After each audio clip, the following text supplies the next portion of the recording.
This the War Report, coming live every Tuesday at 7 with Steve, Cat, Ryan, Amanda, and Eric, and the voice of NEW, Vince Berry, hitting all the topics like a clothesline flurry. Turn up your speakers and hear them out. You can listen from your car, even on your couch. They too raw, who NXT, handing out smackdowns, follow on IG. Plus, it's sponsored by Tag Me a Date. Go to YouTube and sub now for every update. It's all wrestling here, no safe space. Now listen in, time to hear from some of the greats.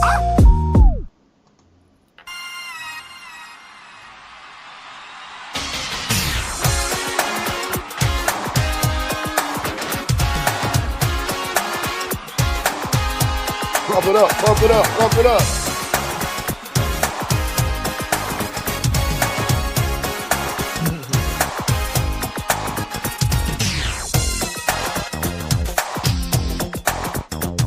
The gang's all here.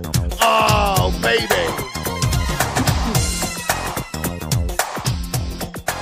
Welcome, everybody, to a special edition of the War Report. I mean, after dark, but it's really the afternoon. Night 1 of WrestleMania is over as we get ready for night 2. We got a full fucking panel. It's beautiful to see. We got the chairman is in the house. Welcome, everybody, to another edition of the War Report.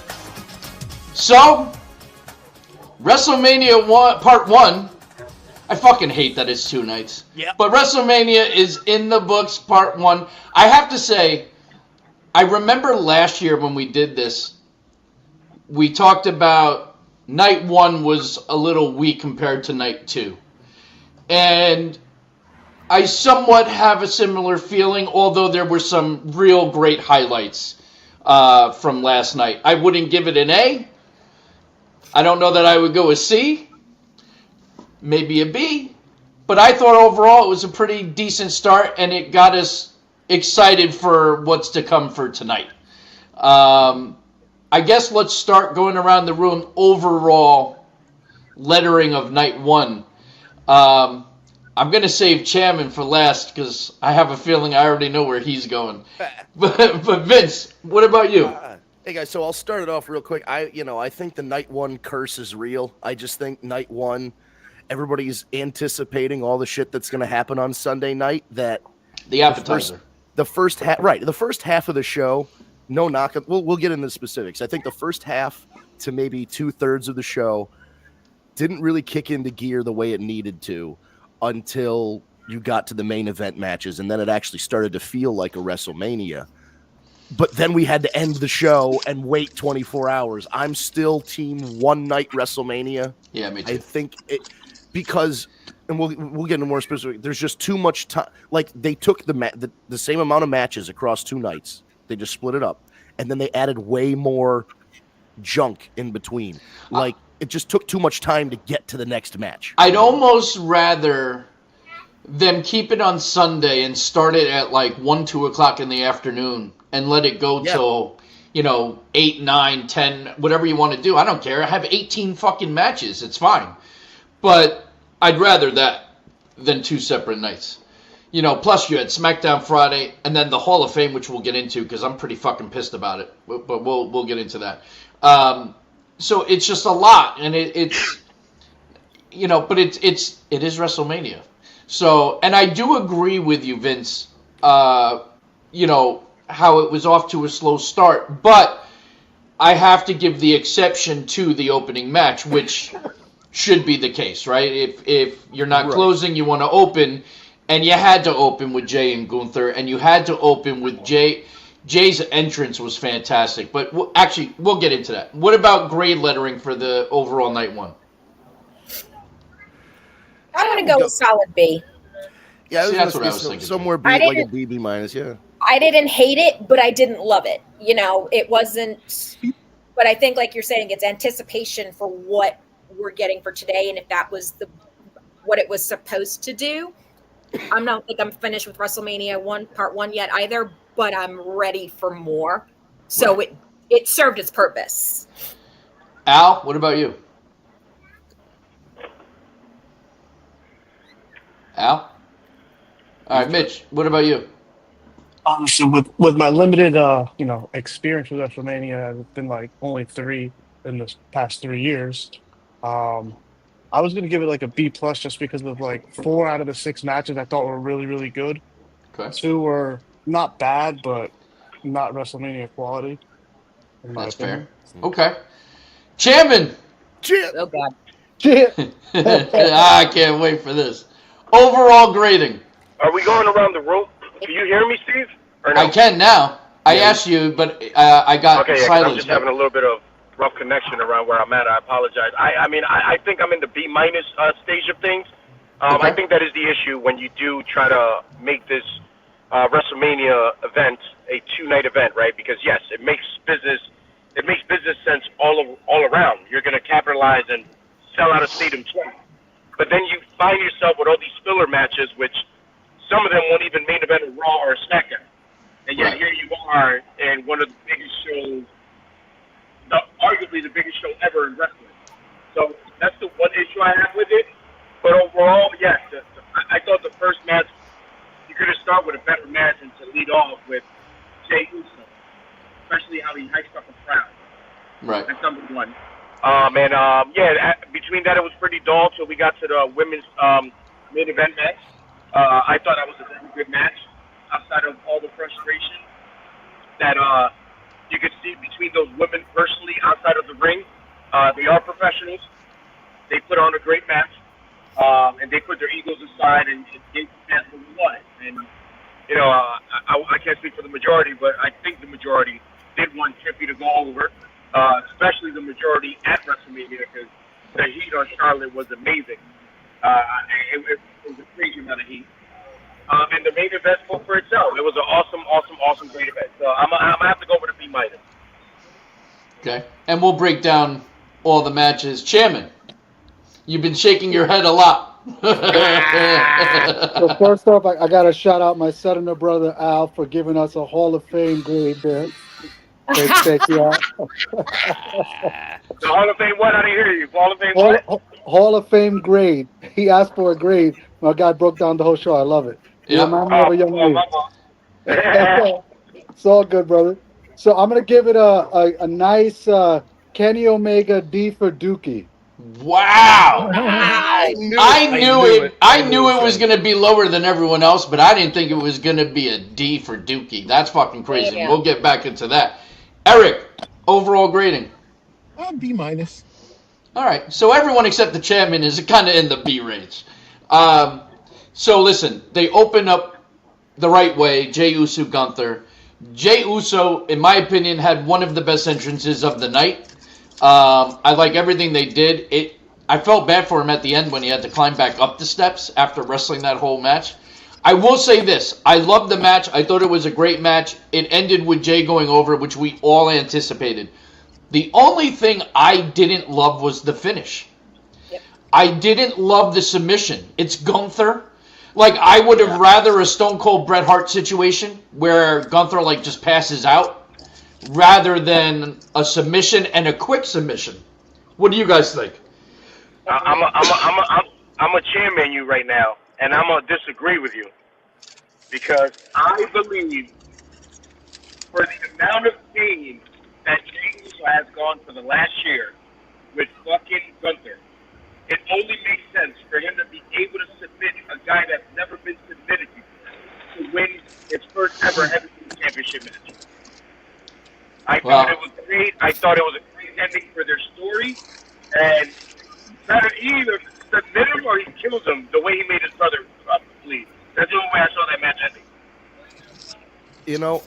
I don't disagree, but I don't disagree with Al. I disagree with the way that they did it because to me there should have been a point where Gunther gets dropped on the top rope or the barricade over his neck or he hurts his back. There should have been a reason.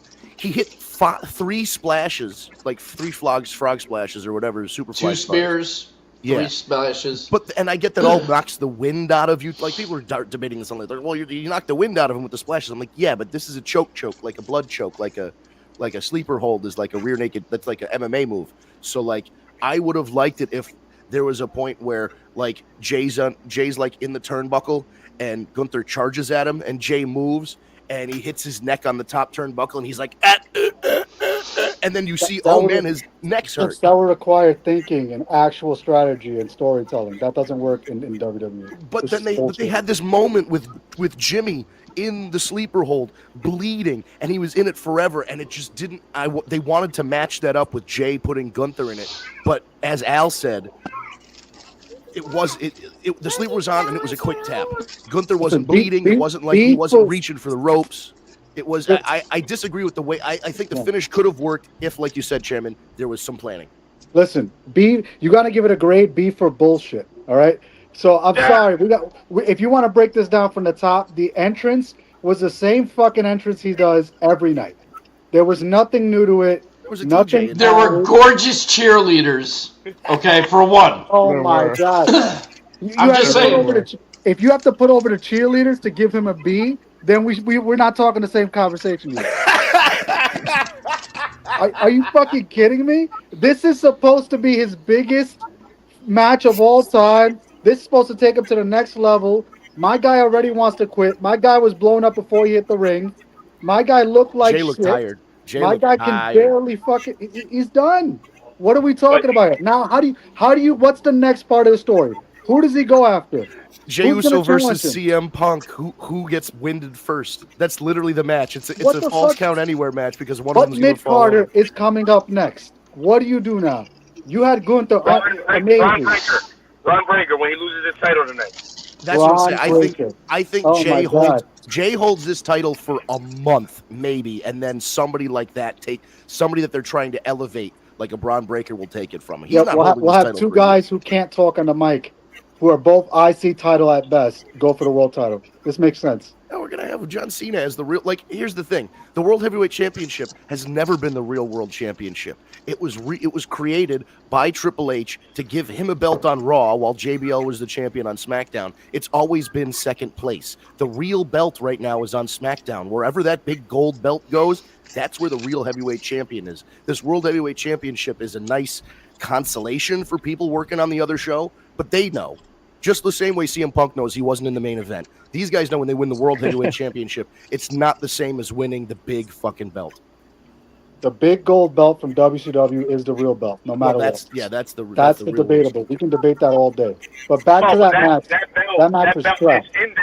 That belt is in the WWE universe. Yeah. That was the unification, right? So that belt is part of that. They've technically moved the lineage of that championship, the WCW, into the World Heavyweight, into this, whatever this modern World Heavyweight is, yeah. The match was trash. The finish was trash. His brother comes out to handshake him and hug him and love him to death, even though they fought for 6 years straight. None of it makes any sense. You had a little bit of blood one time, and now all of a sudden we're friends again. And he couldn't even break a fucking zip tie. I could break a zip tie with no arms. You got to be fucking kidding me. Are we serious now? This is great. Chairman comes on the show once every 6 months, drops a bomb on us, and just fucking leaves. I love it. It's the truth. It's the fucking truth. I'm sorry. Oh, man.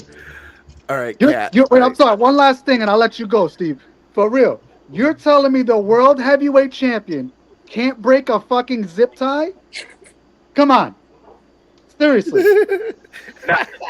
Name one World Heavyweight Champion that can't break a zip tie. Name one. Rey Mysterio. Rey Mysterio's pinky could break a fucking zip tie. The same way he breaks his ankle every 3 weeks. Damn. And welcome back, Chairman, ladies and gentlemen. Yo, for real, holy shit. I don't know. I did not think it was that terrible. Like I said, for me, I just didn't love the finish. I will say this, and then I'll get off this one too. After Prince spoke, yes, that's the only part of that finish that I didn't like. You're right. I think he tapped out too quick. I think Gunther should have rolled around a few times, tried to reach for the fucking rope. He flipped him around or something. Should have been more, because it is Gunther. And it was a little anticlimactic. I believe the reason he was that tired is because if you notice the style of match that he wrestled this time around, isn't a Jimmy Uso style match. It wasn't high flying, a lot of super kicking. it was a lot of lifting and heavy hitting, and it was a Gunther type of match. So back to the storyline. For me, it was like, hey, you know what? I'm not only going to beat you, I'm going to beat you at your own game, and I'm going to become a champ due to that. Which for me gave me a little bit more prize of the story and the whole match overall. That's the way I looked at it. You make valid points, Al, but for real, if you can't run a real match for 15, 20, 30 plus minutes, and then you can't stand up afterwards, I'm supposed to call you world heavyweight champion? You got to be out of your fucking mind. There's no way. The guy couldn't even stand. He looked a little rough. I get it. I get that part. I was reading comments online as the matches were going, just to try and see what other people were thinking, and a lot of the responses were like, did Jay stay at the Hall of Fame too long last night? Did Jay hang out at the, is Jay hungover? Like, what happened to Jay? He looks a little puffy-eyed and a little... It looked like that at the press conference. Dude, that press conference, okay. He was wasted. He was hammered. It was hilarious. He was just he was drunk as all hell at the press conference. Love. It's all he love. had daddy soda. Yo, he was over there. He was like, the only two things he knew how to say was, it's all love and yeet. He was like, you over there, yo, it's all love over here, yeah, yeet, yeet. I have a question. It was, oh my God. Was this Jay's first ever singles WrestleMania match? Yes. Jay, no, he went against Jay wrestled his brother last year. That was, what? He wrestled, yeah. This Jimmy is only Jay. his second individual Mania match. And that match was fucking negative 12,000 points. It really was not good. Remember our last show, we talked about how there was 400 super kicks. None of them touched each other. Then they hugged it out because they can't even throw a fucking punch. But you could be world champion. It makes perfect sense. He only threw one super kick this time. They made Okay, sure he only did one. I have a question. To my knowledge, and I tried looking this up last night, I don't remember anybody ever tapping to a sleeper hold. No, usually they pass out in a sleeper hold. Usually they just pass out. Gunther tapped out to Ilya in NXT a couple years ago. Didn't Samoa Joe have like kind of a sleeper and people tapped out to it? Angle tapped out to the Coquina Clutch, but he also That's the Coquina Clutch, though. That's different. I'm saying that but was supposed to be an old school sleeper hold. I don't recall anybody because back in the day it used to be the 3 thing. Right, the 3 are. Oh my God! Right. See, that's the thing. The thing that people were talking about online is that the joy, like kind of the joy of watching somebody win a title is the 1, 2, 3, and we didn't get the 3 count. If they did the old 1980s arm drop, 1, 2, 3 on the 3rd one, people would have lost their mind. Right, like that's how Piper won that's how Roddy Piper won the Intercontinental title from the Mountie. It was the 3rd drop, and Piper won. That's what I'm saying. I don't recall anybody ever tapping. Yeah, man, it's very weird. Also, Steve, doesn't have to be right now. Whenever you want, I do have the envelope. Oh, well, you know what? Before we get into the second match, why don't we... All right. Go ahead. So, first of all, Tara is in the chat. Thank you, Tara, for hopping in here. I know you just got back from surgery the other day. I'm glad everything went well. We were all rooting for you. She fell asleep during the press conference. That's okay. I think a lot of people did. So thank you for, I'm glad you're listening. I'm glad you're able to join us here, Tara. Tara knows, and some other people in the chat know, we are all about our listeners here, and we enjoy our listeners. There's a guy who's been listening to the show for, I think, about 3 years now. I don't know much about him. I know he lives in California. I know he loves wrestling. He loves women's wrestling. I know he likes hockey. I know he's talked about, like, World War II stuff. He's a big fan of that. But there's one thing he is the biggest fan of.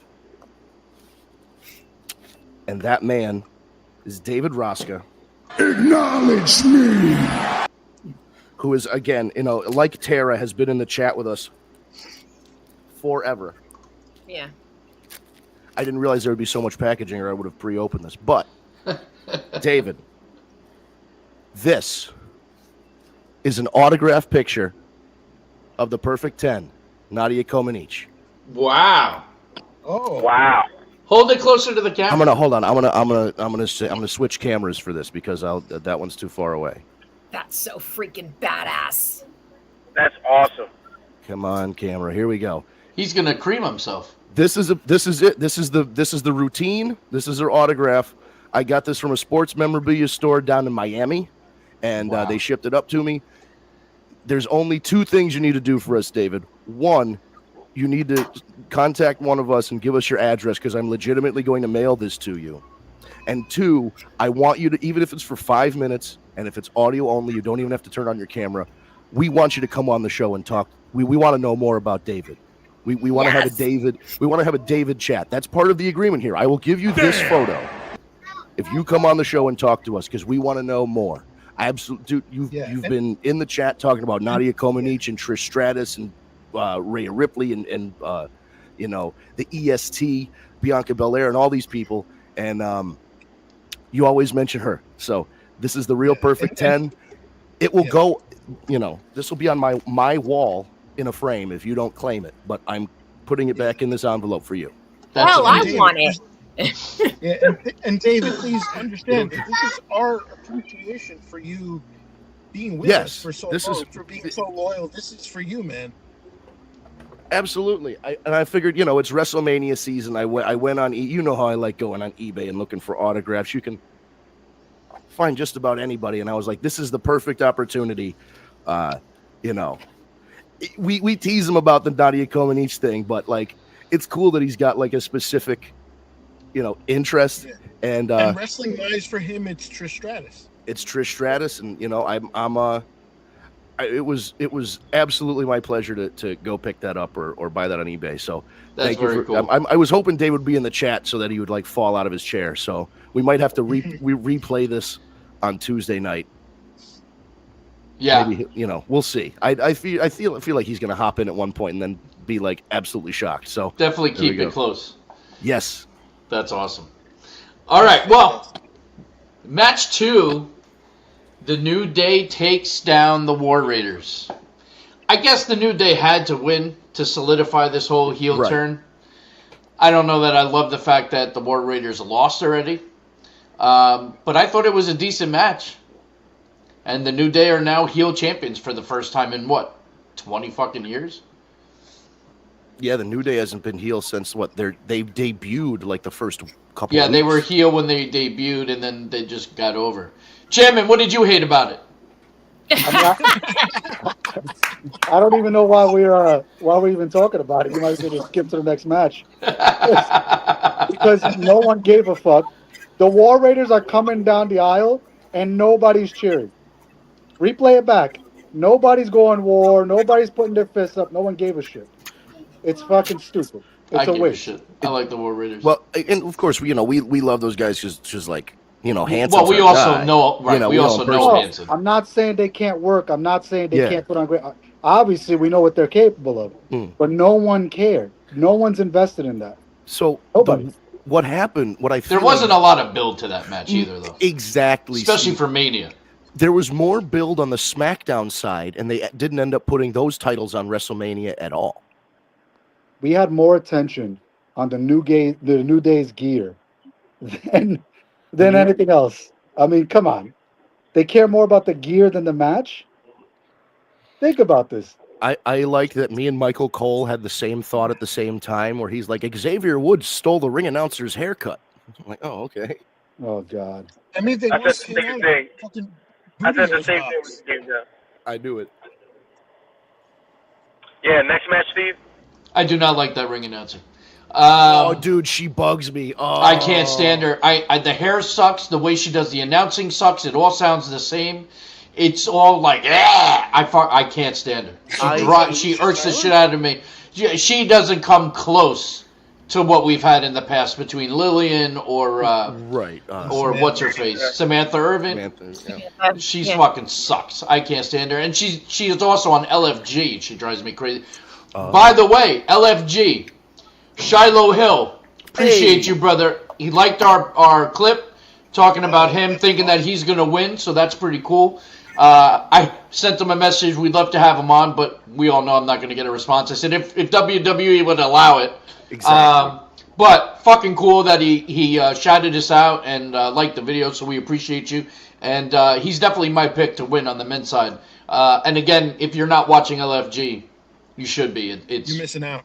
It's just a modern day Tough Enough. It's great. Jade Cargill versus Naomi, I got to say this. It was a lot better than I expected, and we got nipple.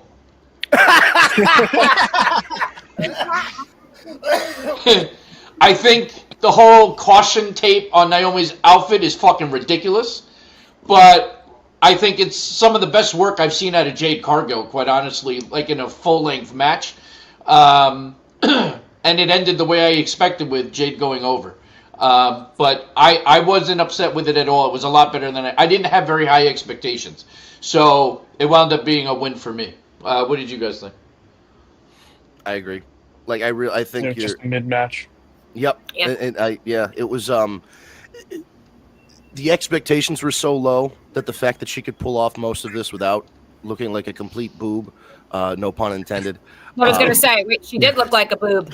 Yeah, they were like, "Hey, wait a minute! They cut from her celebration awfully quick. It's like leave the lady alone. She's naked in front of 60,000 people." It was just a nipple. It was just a nipple, but it was a full nipple. Steve was paying attention.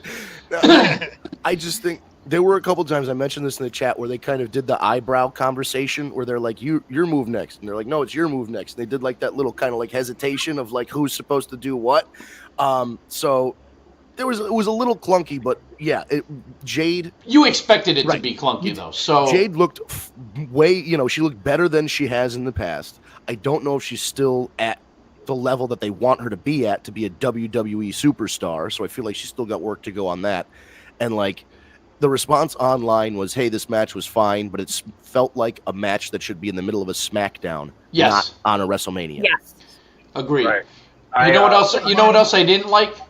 I didn't like her whole intro, like the whole weather report. The storm is coming. It was so fucking cheesy. That Jim Cantore from the Weather Channel. It was so cheesy, in my opinion. That's the part I didn't like about her the most. All that was missing was the hurricane. Corny ass Weather Channel.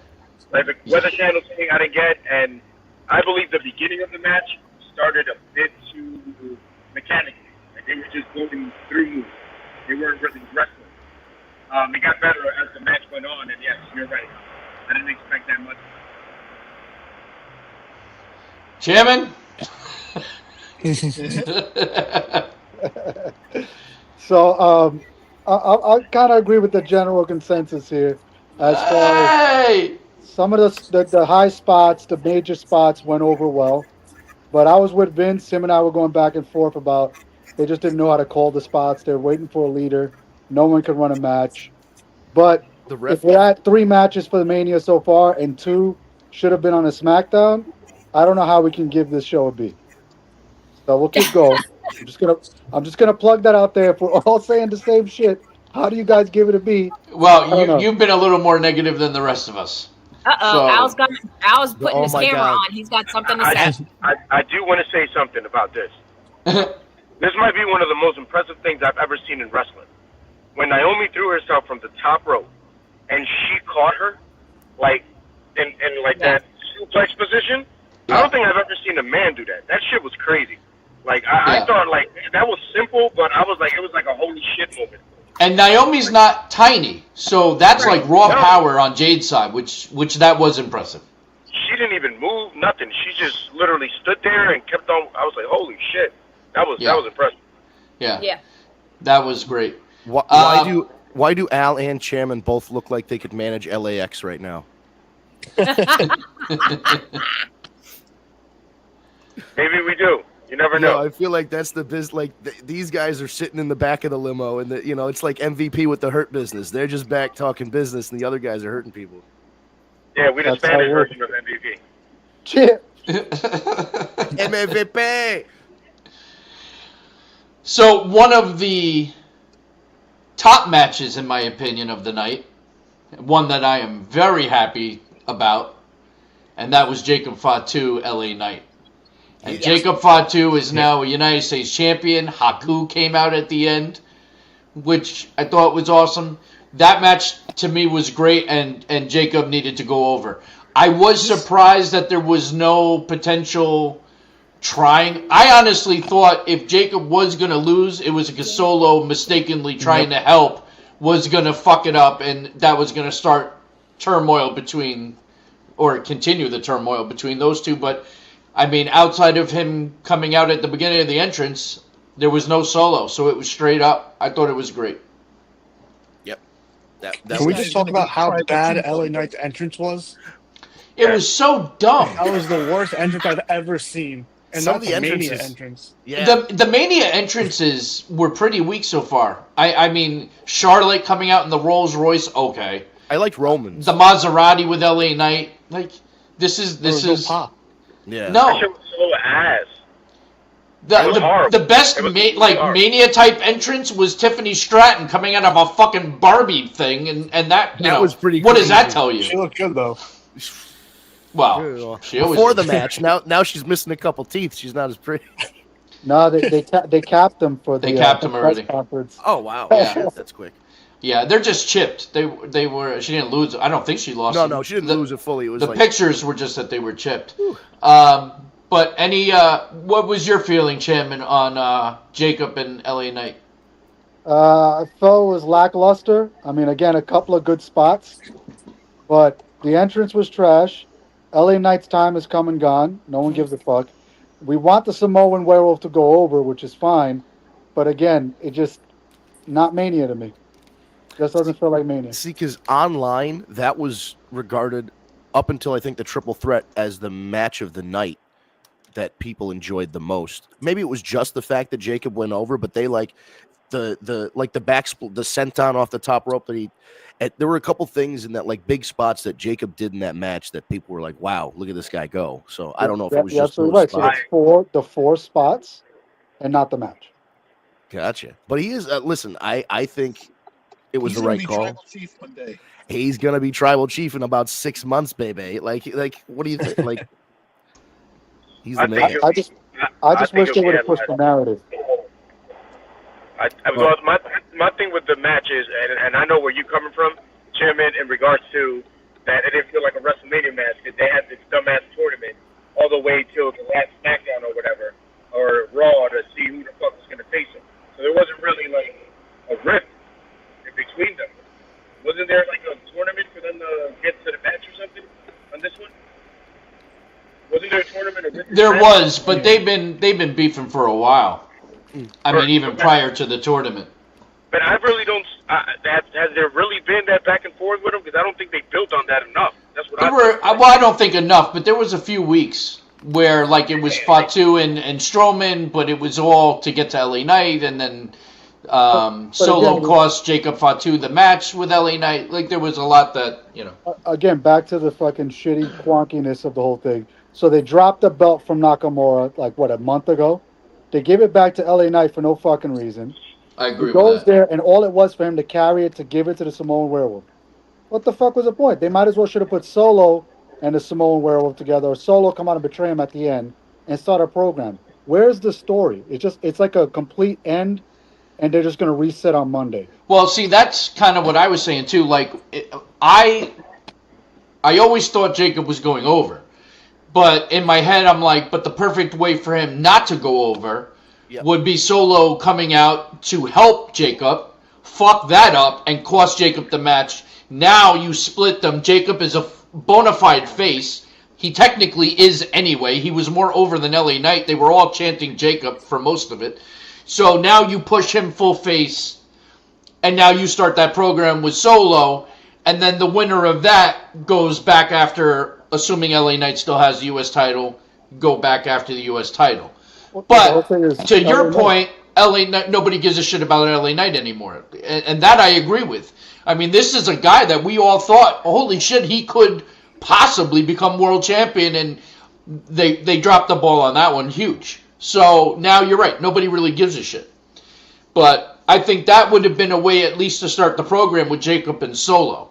Because you got to get Jacob away from Solo. Jacob is a fucking star. He is a world champion. People, when they were doing the new bloodline and Solo was your tribal chief, nobody looked at Solo as the tribal chief. It should have been Jacob Fatu. How many times on the show did we say Jacob should be the tribal chief? He surpassed him night one. His debut, he surpassed him. Because Solo, everybody fucking knew it was Jacob and nobody knew it was happening at that moment. Right. Right. And Solo had a good NXT run. Like his NXT run was so good. they had him win a title and then drop it like the next day because they're like, by the way, you're going right up to the main roster. Yeah, so we're like, ooh, they're fast tracking Solo, and then next thing you know, a couple months later, Jacob, who everyone thought was in eternity long contract with MLW, is finally free. He gets signed. He comes out, and night one has the experience, the aura, the look, everything you want of a main event guy. See, that's really it. Like, this is not a knock on Solo. Solo, I think, did a great job being thrusted in there and being the tribal chief. The problem is that Jacob is that much better. I mean, and you're talking the facial expressions, the mannerisms, the promos. His promos are real shit. It's street thug promos. Right. And those are the ones that you feel the most because you're like, all right, this guy's for real. You know what I mean? His criminal background, it's all real shit. And they talk about it. They promote it. You know, he's a bad motherfucker. Solo, you're like, okay, he's the tribal chief, but in reality, Jacob fits the role that much more. And again, that's not a knock on Solo. It just is what it is. I think we ought to give you more shout outs and respect to Solo. To jump in the spot as the tribal chief while Roman was out for 6-9 months is nearly impossible. The kid barely talked on the mic. He held it down for an entire year. And did a great job. Yeah. He fucking killed it. Now, he did a great job. Again, the enforcer role was his initially. He didn't need to say anything. All he had to do was do the fucking Samoan spike and put over his tribal chief. Correct. Which is exactly what they did with Fatu. So it makes perfect sense. Yeah. And I agree with you. Fatu is over. He'll always be over. He can work better. Get all that. But I don't think he's ready to, on his promos, I don't think he's ready yet. We could talk about the realness and the street thug and his record and all that shit, but you're still also on a fake show that's written. So let's be real about it. If you're going to shoot a promo, but they have a lot more. Teach him how to talk. He's got to talk. But with Triple H at the head, and I hear this all the time now, these guys have a lot more freedom to say and do what they want. It's not as scripted as it was under Vince McMahon. Like, from everything I've been hearing, Triple H gives like 2 or 3 bullets that he wants you to hit. Outside of that, cut your fucking promo. You know what I mean? To me, I don't see people writing the shit that Jacob is saying. You know what I mean? You're not going to have this fucking white guy sitting in the conference room writing the script and being like, nah, I mean, roll the tongue. You know what I mean? Like, to me... Jacob, we're going to need you to say, yada mean? Right? All gas, no brakes. Remember, you got to say that with emphasis. No, yada mean is from 12 years ago.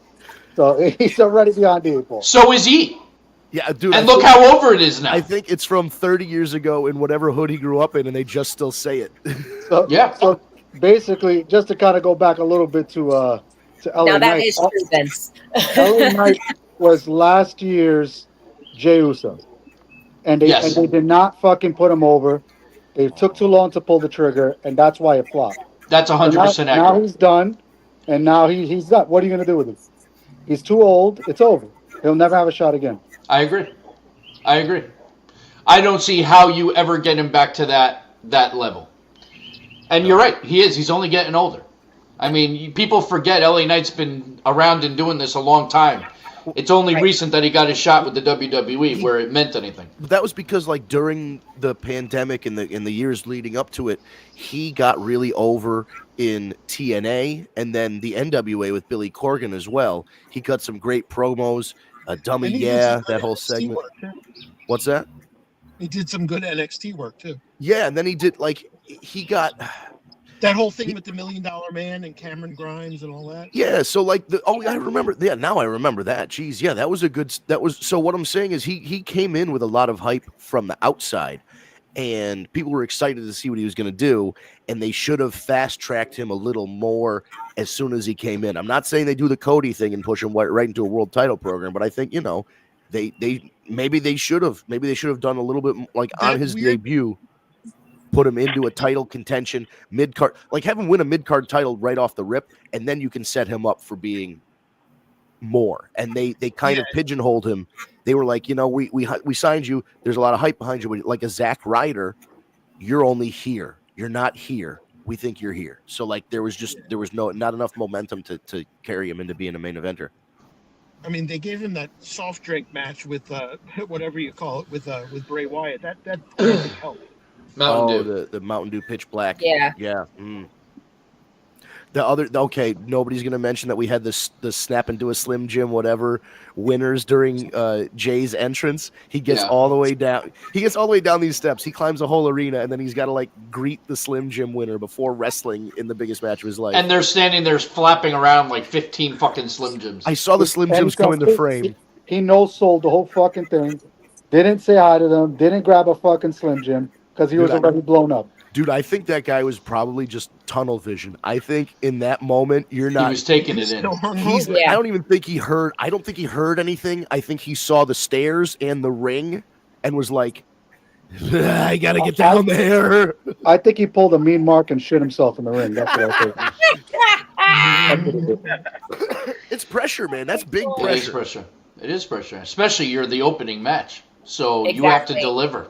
All right, but then don't be there. If you can't handle it, don't fucking be there. See, but I think he handled it. That's your job. You're getting paid to do this shit.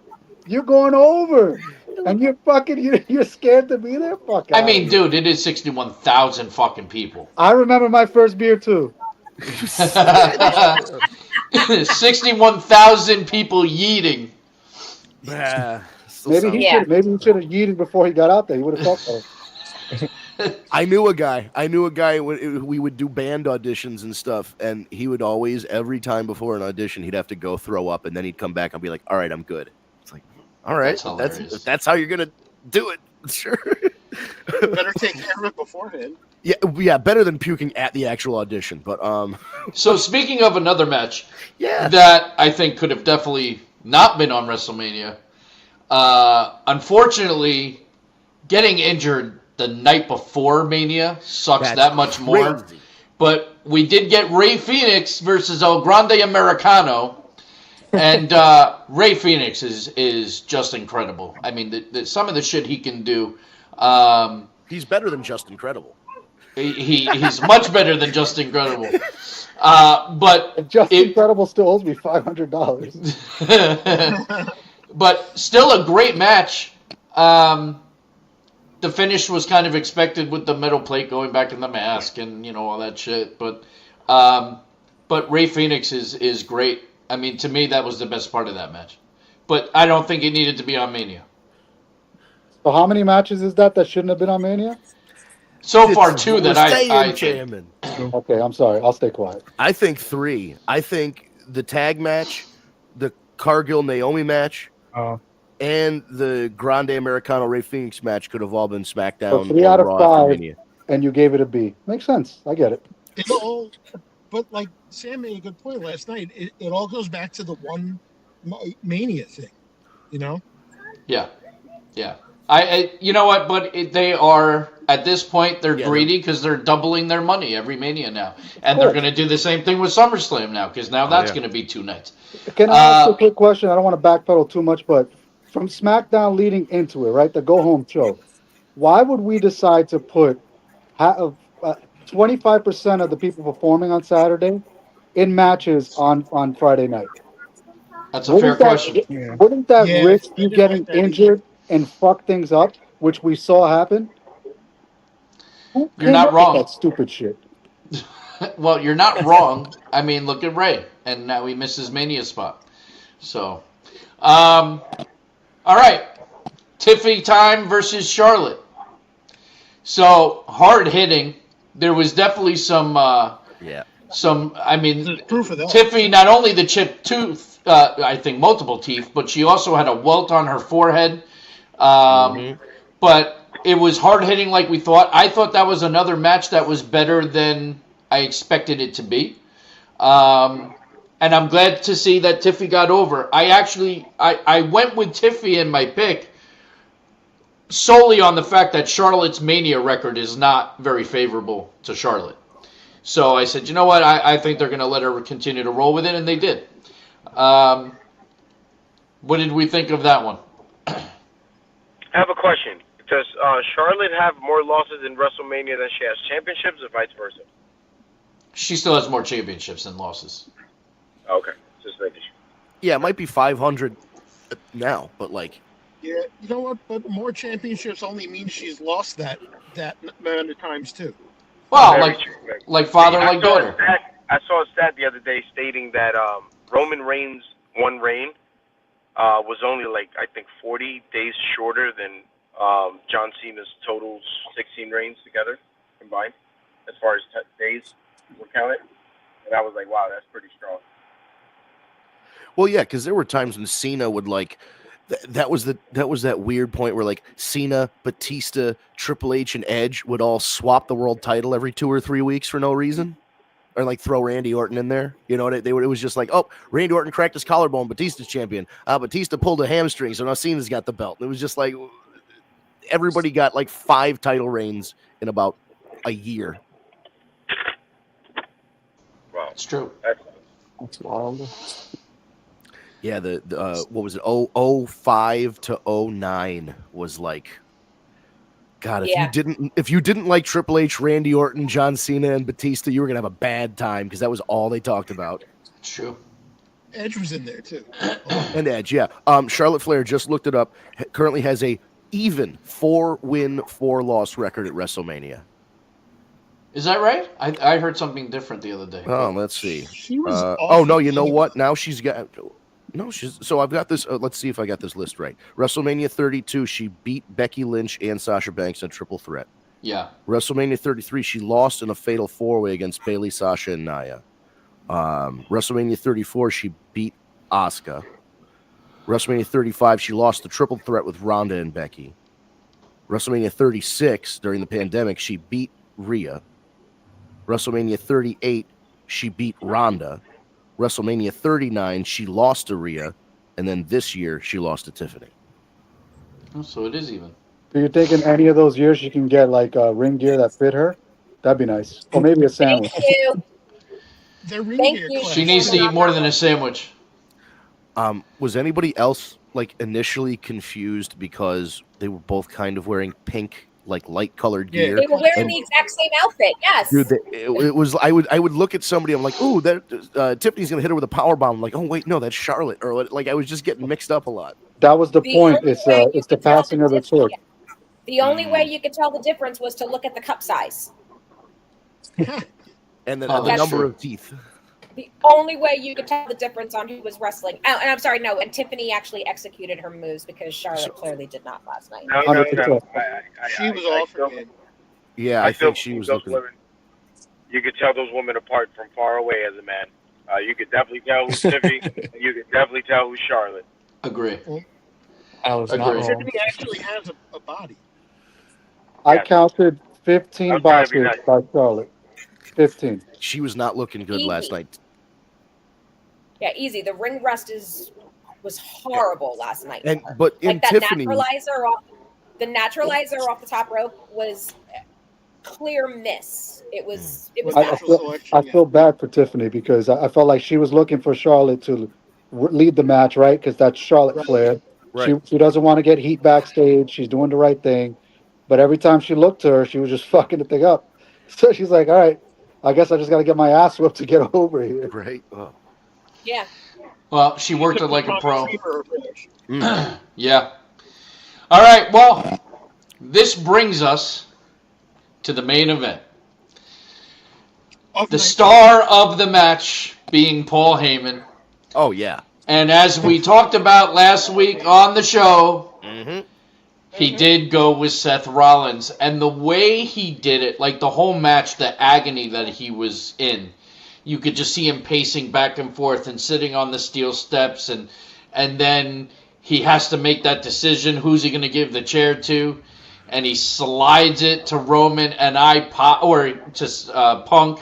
And then the low blow to Punk. And then he's chanting my tribal chief. And I was like, oh, this is great. He's going to stay with Roman.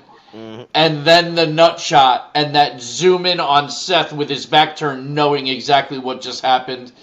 And then ultimately Heyman leaving with a now heel Seth Rollins. We're going to get the explanation on Monday, the why, Heyman why. The first thing I better hear when Seth comes out is new music. Because you can't have this music that the crowd is going to sing to if he's going to be heel. Well, but I got to tell you too, I don't know that I love Heyman being with Rollins. Yeah, I'm the same way. Right? Like, it's different, you know? But I still love him with Roman. I'd be much happier if they just kept them together. But I don't know. Rollins... Why can't you keep the same music? Because it's two-faced. The crowd sings them out and chants and all that. He's going to keep the music. We all think so? In this generation, there is no clear-cut heel or clear-cut face anymore. Well, that's true. That shit doesn't exist. The cookie cutter ways of what we used to think doesn't exist anymore. No, so he's going to keep the same music.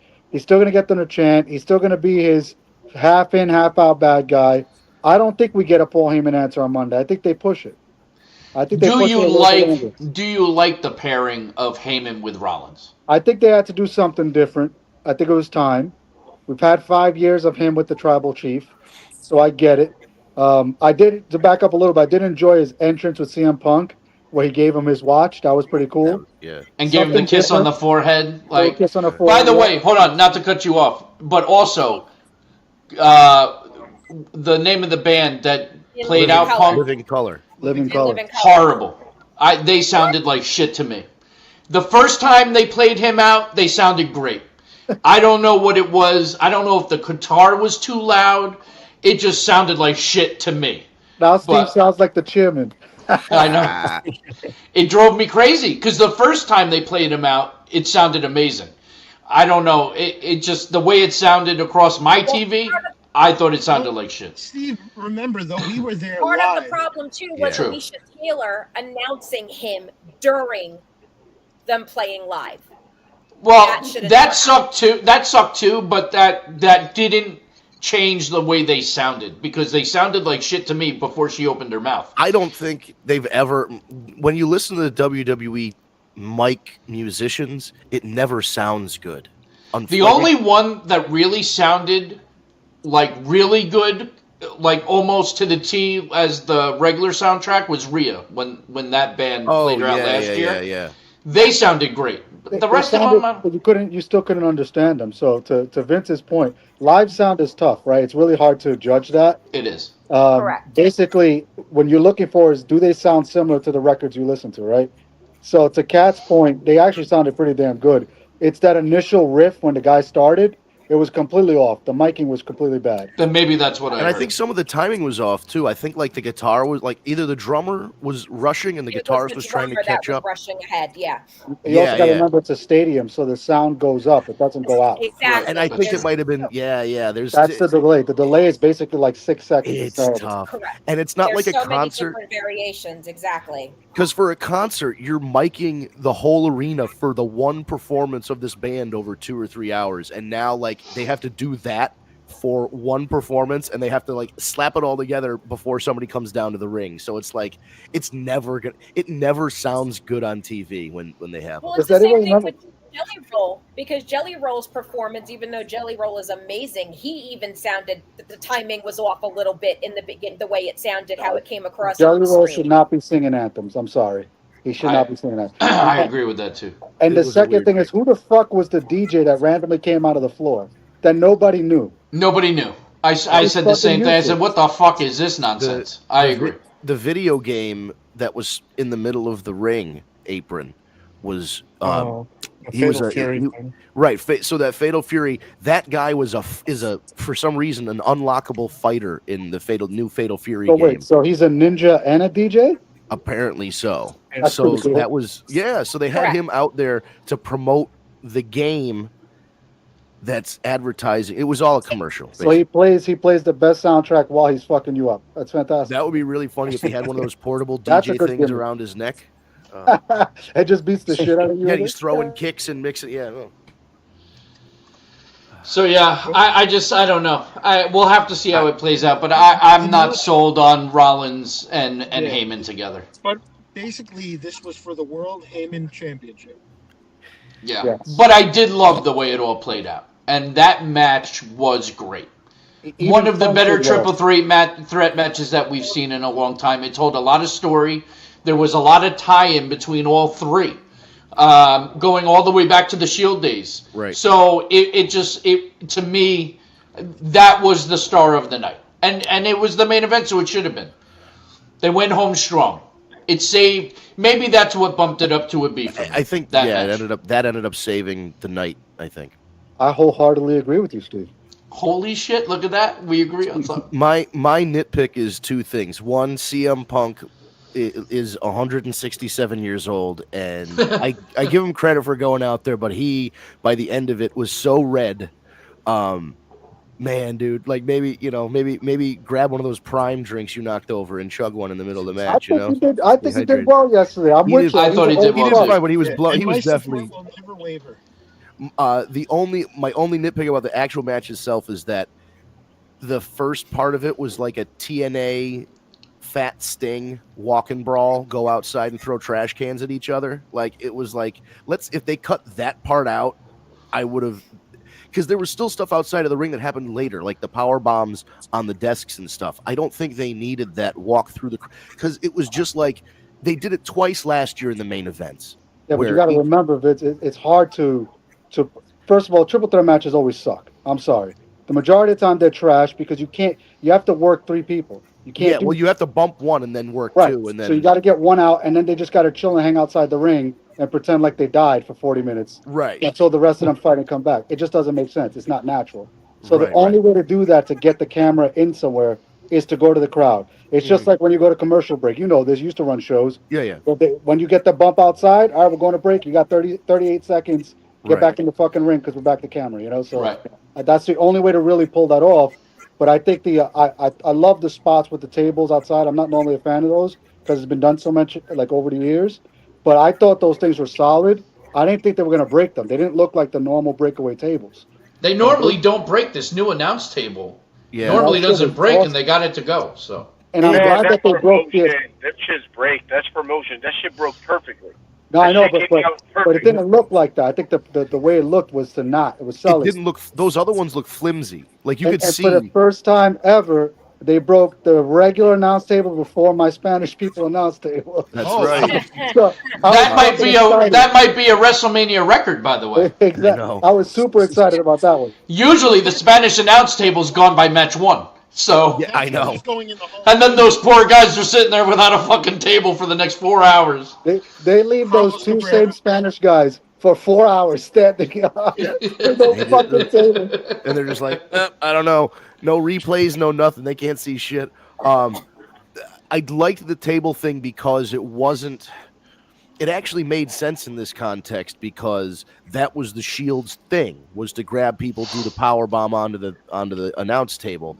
And it was set up great where Seth was trying to convince Roman to do it. And then he swerves him and knocks Seth out of the way. He's like, I'm going to do this myself. 2 power bombs. And you're like, oh, shit, okay, this is – and Roman is the guy. Like, the entrance with all the big Samoan things, like showing off all the other. That was awesome. That was the best entrance of the night, in my opinion. I think so, and I wish the crowd. Like, I know those are CGI, but if the crowd could have seen those columns, like, I think that would have added to it for them as well. There was one still shot where Roman's standing towards the end of the ramp, and right behind him is Yokozuna, and it was just like it was just such a cool. All the way through, you're just seeing the entire tree. It was great. Yeah. It looked like those things were real, like it was going to hit him in the head as he was walking, which was pretty good. It did. It seemed like they got lower and lower. Yeah. That was, and you could tell why best entrance of the night. You could tell why those 3 guys are main eventers. Even for Punk, because I haven't been high on Punk. He's just not a worker because he's old. But they all did a fucking great job last night. They really did. Put over this pay-per-view, but again, it's still not a B. I'm sorry. We got to get Mitch in. Mitch hasn't said a single word. Mitch, what you got?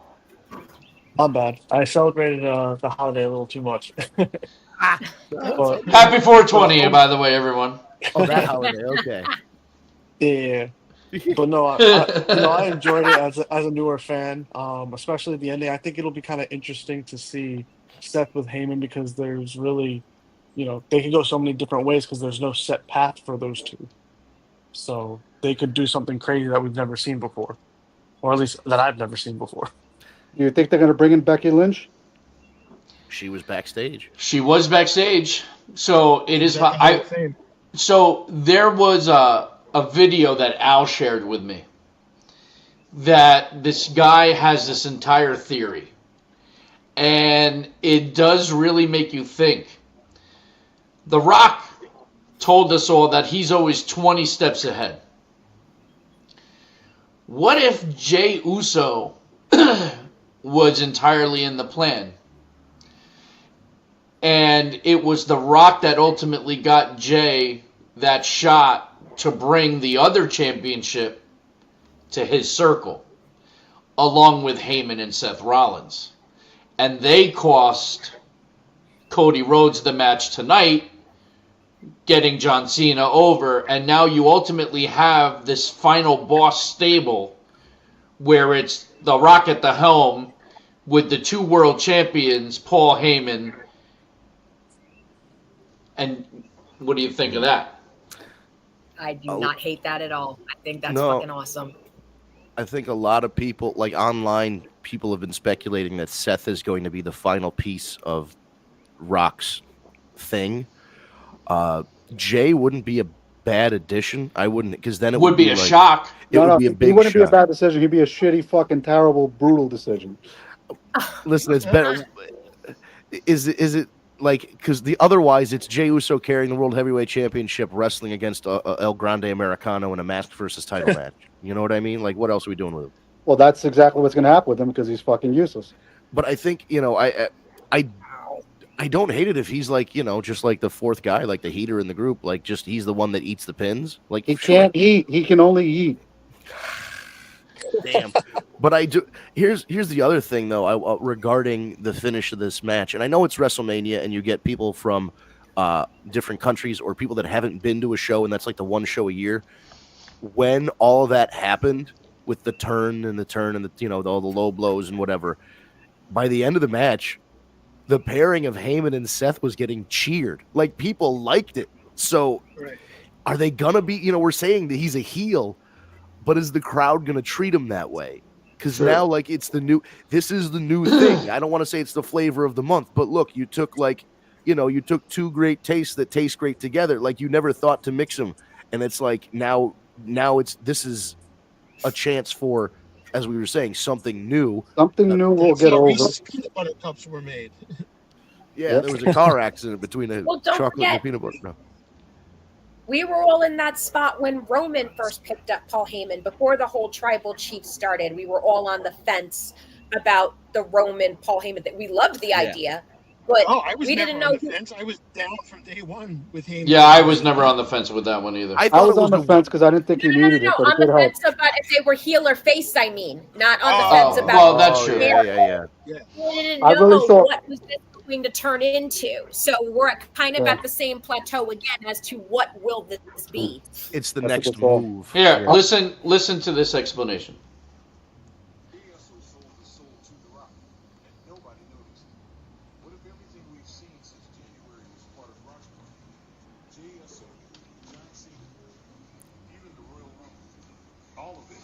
Written by the final boss. January 6th, Jey Uso shows up on Raw with Travis Scott, a close friend of The Rock. January 7th, The Rock returns and says, "I'm 20 steps ahead. Enjoy the ride I'm taking you on." Royal Rumble, Jey enters at number 20 and defeats John Cena. But what if Cena had already sold his soul to The Rock and handed the win to Rock's cousin? The Rock says he wants someone to represent him as champion. What if he didn't just mean SmackDown, but Raw too? Jey Uso wins the World Heavyweight title. Cena reclaims the WWE title, both under his control, serving the final boss. What do you think of this theory? Tell me in the comments. Jey Uso sold his soul. The theory is fucking trash. It's not going to happen. I think that theory is fantastic. If he jumps into with the fucking Rock and the whole shit, I'll buy his whole outfit. I'll buy the fucking sunglasses. I'll buy the blue fucking title, the whole thing, and I'll wear it on fucking our show just for you guys. We have this on audio. Keep that as a reel. 100%. It is Easter Sunday. Go for it. The Lord has risen. I am praying for a Jey Uso heel turn tonight or Monday. and then we get to see the Yeet Man. I don't know, what do we call you? Like, I don't know what we I call would it. even change my handle to Yeet. Yeet Mayor. The Yeetman. You can't be gone for the next 2 months. You have to do this That's like right. this He's got to week. come back. He's got to come I will back. come back every week, and I'll wear it for a month straight if you want. Oh, Wow. He said it, not us. We didn't. I have never wanted him to turn heel so bad in my fucking life. Oh man, I'm gonna listen. I not that I was down about watching WrestleMania tonight. I have an extra reason to watch WrestleMania now tonight. we have an extra incentive. Oh, You guys are welcome. As always, you know my gimmick. You're welcome. And on that note, ladies and gentlemen, we are over the top of the hour. We got to get ready for the next 3-hour pre-show. Vince, take it home, brother. Yeah, I got some Easter dinner to cook, everybody. So, yes, happy Easter, happy Passover, happy holidays to whatever you're celebrating. Happy WrestleMania Night 2. Yes, that's the most important holiday. We are past the main event of Night 1 of a buy one get 4 free, whatever the fuck CM Punk said when he was in AEW, and then wrestled the exact match. He like predicted it. We're here, Night 2, the meat of the lineup, the main event that we never really thought we or knew we would get at all. Cody versus Cena. Cody being away for so long. Cena on his retirement tour. You would think there was a couple years ago no chance that these guys would interact ever again. And then Cody made his return, and now Cena's doing his retirement tour, and all kind of dovetailed at once. And that's our main event. Is The Rock going to get involved? Probably. Will Jey Uso and Travis Scott get involved? No idea. Will we see Stone Cold get involved? Will we see Stone Cold? Will there be a Plan C, a.k.a. the Architect, and Paul Heyman coming down? Who is Lyra Valkyria's partner? No Bailey. Oh, yes. By the way, Bailey, for those of you keeping score at home, Bailey not actually injured, attacked on the pre-show. She is out. It's just a storyline. They apparently had this plan for months, and a lot of people backstage feel bad for Bailey. Sasha Banks, aka Mercedes Moné, is posting on Twitter, "Hey Bailey, call me," trying to like get her to go over to AEW, which that's a whole other discussion we'll get into if that happens. But yeah, there's going to be a mystery partner. Speculation is that it's going to be Becky. I don't think so, because why would Becky come back for a tag thing? But you never know. And who is going to face Randy Orton? Oh yes, Randy Orton has an open challenge. Go ahead again. Side note: I swear to God, if it's Trish Stratus, Dave's not getting his Nadia.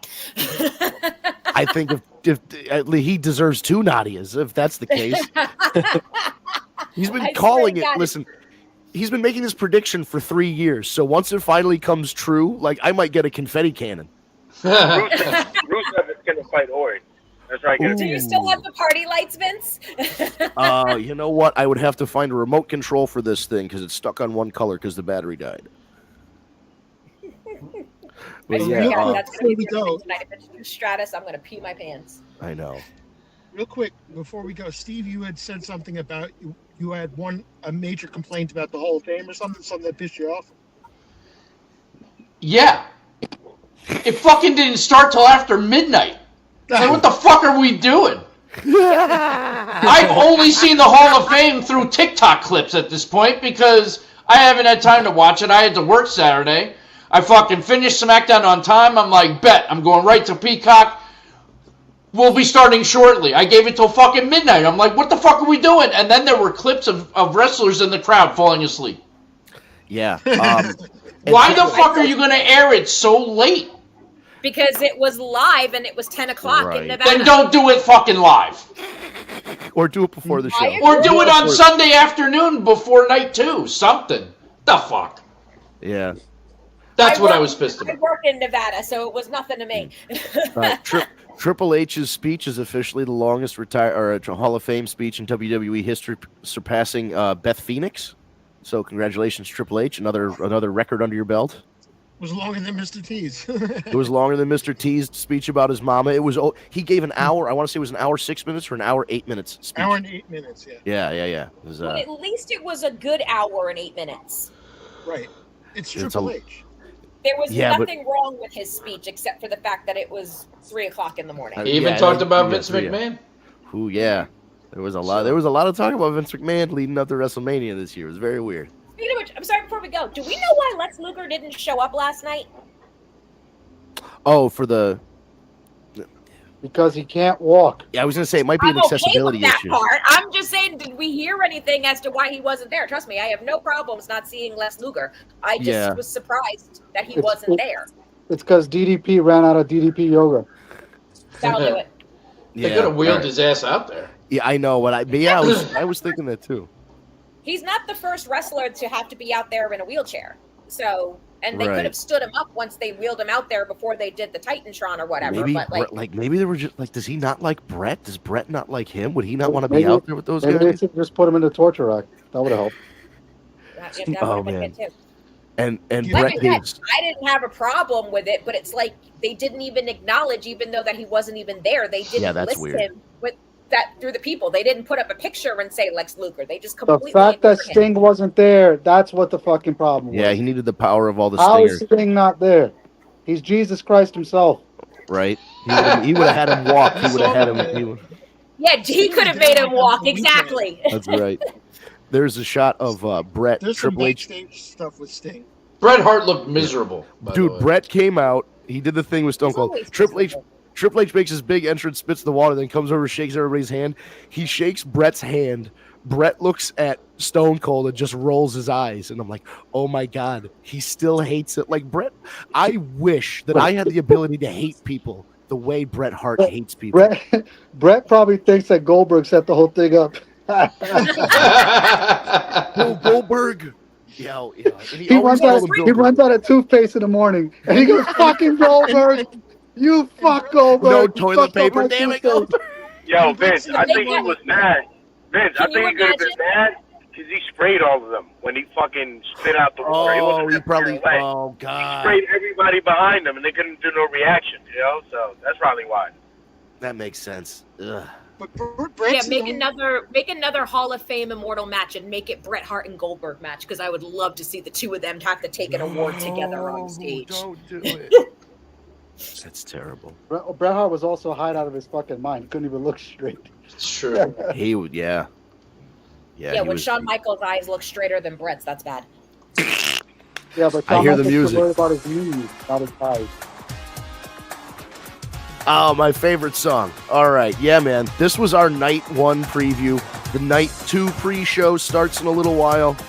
The big show starts at 7 p.m. Eastern.